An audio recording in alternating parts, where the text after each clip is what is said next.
Hello everyone, this is Rachandeep Singh from the Millennium School Patiala and I welcome you back to my YouTube channel.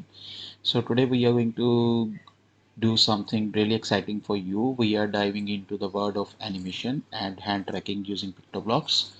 You won't want to miss this, so make sure you stick around to see our interactive monkey catching apples.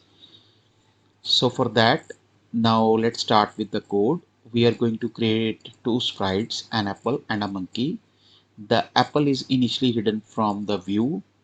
Then we will define a function called as fall, which creates a clone of the apple sprite and makes them fall from random positions on the screen. Then we are going to run a loop to continuously move the following apple downwards.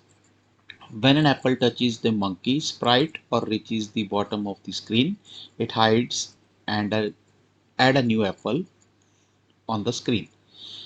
Now here comes the exciting part. We create another sprite monkey and set up hand tracking using that PoseNet extension. In this loop, we continuously track the position of your hand using PoseNet. When it detects your hand, the monkey sprites follows your hand movements.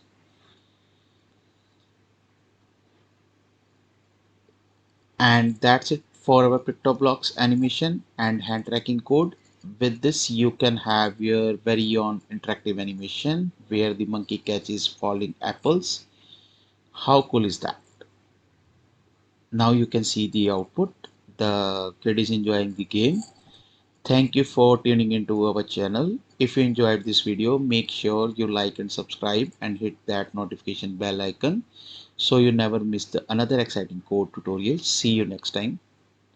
Thank you so much.